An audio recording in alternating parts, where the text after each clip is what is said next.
To continue our live team coverage weather for you this afternoon with crews out monitoring the road conditions so you will know the moment that conditions start to change. We begin with meteorologist Megan Danahay in the storm mode Silverado.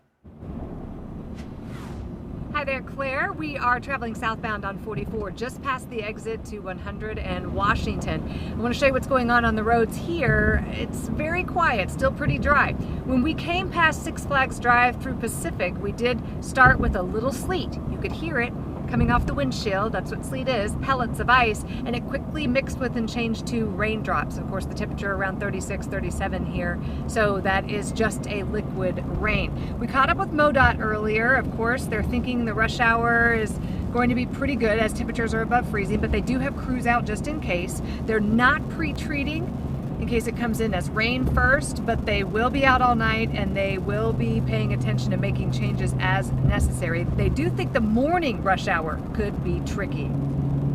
They'll keep an eye on those roadways. As they see those things changing, as those bridges look like they're starting to get some kind of glaze on them, they will begin treating. You know, we don't make that call in here, those folks out in the field, because it can change from area to area. So as we continue southbound on 44 toward Gray Summit, we may start to get into a little bit more. We've got a little bit of raindrop activity here. I don't hear the sleet anymore. Again, you can hear that as it's ice pellets. And we'll get into, as we get deeper into the evening, as Steve said, those temperatures will be dropping a little bit. So hopefully we get through the evening commute just fine. As we go through the overnight, tomorrow morning may be a little bit more challenging. That's what we're seeing right now out on 44. I'm meteorologist Megan Danahay. I'll send it back to you. All right, Megan, thank you. We also have a crew out on Interstate 64 this afternoon as we check in now with Kim St. Ange and her photographer. Hi, Claire. We're on I-64 heading west. We're in the O'Fallon area, getting pretty close to Lake St. Louis.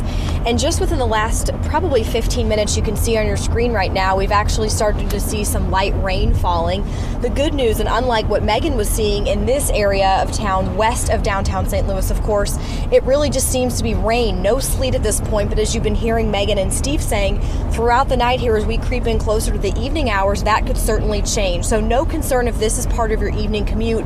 Roads are fine. We're going the speed limit. Really, traffic hasn't even been that bad. Keep in mind, again, crews are not pre-treating because of the rain you're seeing right now. That would, of course, wash any of that brine off that they would be pre-treating. So we expect some of these roads, especially bridges, overpasses, to become more slick throughout the night. We'll be here keeping track of all this weather as it moves closer into our area. But for now, Claire, we'll send things back to you in the studio.